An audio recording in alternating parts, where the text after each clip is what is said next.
Most people think a vacant house is just a house that's waiting to be fixed, waiting to be sold, waiting until life slows down. But in Texas, a vacant house isn't waiting. It's actively getting worse, every single day. Here's the part nobody tells you. The moment a house goes vacant in Texas, the clock starts ticking, not toward opportunity, but toward penalties, risk, and quiet damage that doesn't show up all at once. It shows up slowly, and by the time most owners notice, they're already behind. Let me ask you something. If you owned a vacant house and nothing seemed wrong today, would you assume everything was fine? Most people would. And that assumption is exactly what causes the most damage. Because vacant houses don't fail loudly. They fail silently. At first, nothing happens. The grass grows a little faster than you expect.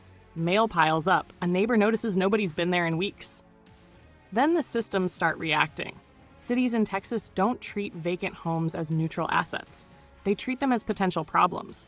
Overgrown lawns turn into notices. Broken windows turn into citations. Trash becomes a violation. And those violations don't come with conversations. They come with deadlines and fines. Here's the psychological trap. Because the house is empty, your brain pushes it to the background, out of sight, out of mind. But the city doesn't forget. Insurance companies don't forget, and opportunists definitely don't forget. Let's talk insurance for a second, because this is where most owners get blindsided. Standard homeowner insurance assumes occupancy. Once a house sits vacant, often as little as 30 to 60 days, coverage quietly changes or disappears altogether. No warning phone call, no dramatic letter, just exclusions. So when a pipe bursts, a storm hits, or vandalism happens, that claim you assumed would be covered suddenly isn't. And now you're paying out of pocket for damage that only happened because the house was empty. This is where loss aversion kicks in. People hate realizing a loss more than they enjoy gaining something. So instead of acting early, they delay. They hope nothing happens. They tell themselves they'll deal with it next month. That delay is expensive. Vacant houses attract attention, and not the good kind. Scrappers look for copper. Squatters look for shelter. Kids look for places to hang out. And once someone enters a vacant property, the legal and financial risk multiplies fast. Now you're not just dealing with a house, you're dealing with liability. If someone gets hurt inside or around that property, ownership doesn't disappear just because the house is empty. You're still responsible. And here's the part that feels unfair but matters anyway.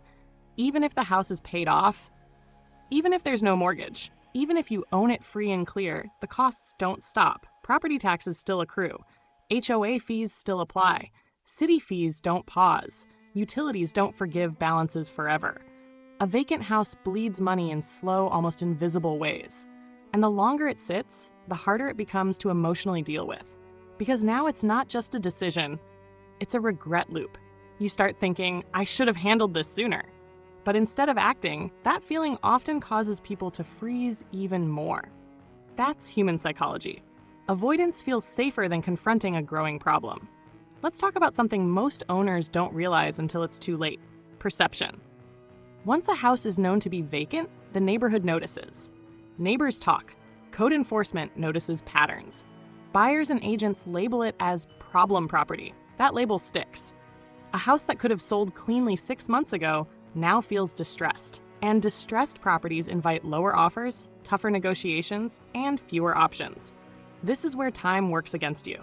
People assume waiting preserves value. In reality, waiting often erodes leverage. Now let me pause here and say something important. None of this means you've done anything wrong. Vacant houses usually come from life events: inheritance, relocation, divorce, illness, job changes. Nobody plans for them. But Texas is not forgiving when it comes to inaction. And here's the uncomfortable truth most people don't hear early enough. Doing nothing is still a decision, and it's usually the most expensive one. Now let's flip the lens, because this is where retention matters. What if the real risk isn't the house sitting vacant, but the assumption that you only have one option? Most owners think in extremes. Either fully renovate it, or sell it cheap, or just hold it and hope. That black and white thinking traps people. In reality, vacant houses in Texas have multiple paths, but the longer you wait, the fewer of those paths remain available. Early on, you have leverage. Later on, you have urgency, and urgency is rarely negotiated in your favor.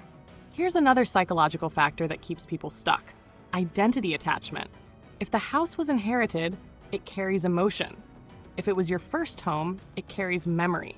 If it belonged to family, it carries guilt.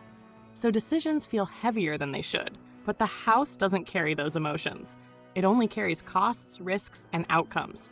The moment you separate emotion from strategy, clarity shows up fast, and clarity leads to better decisions. Let me tell you something most people don't realize until after they act. Relief comes not from maximizing price, but from removing uncertainty. When a vacant house is resolved, whether sold, partnered, or handled properly, stress drops immediately. Sleep improves. Mental bandwidth comes back. That's not accidental. Your brain hates unresolved problems more than it hates imperfect solutions. Now here's where I want you to lean in. If you own or know someone who owns a vacant house in Texas, the worst move isn't selling. The worst move is waiting without a plan. Because time doesn't sit still with vacant property. It compounds. Every month adds friction. Every season adds exposure. Every delay narrows choices. The smartest owners don't ask, "What's the highest price possible?" They ask, "What's the smartest move given where this property is right now?" That shift alone changes outcomes. And here's the final thing I'll leave you with. Because this matters more than tactics.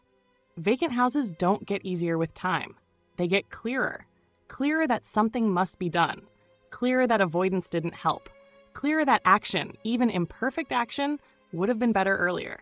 If this video made you uncomfortable, that's not a bad thing. Discomfort is often clarity arriving. And if it made you think differently about a vacant house you're dealing with, that means you're already ahead of most people. Because awareness is the first leverage point. And leverage in real estate and in life always belongs to the person who acts before they're forced to. If you want to understand what options actually make sense for a vacant house in Texas, not hype, not pressure, just clarity. Stay here. That's exactly what this channel is built for.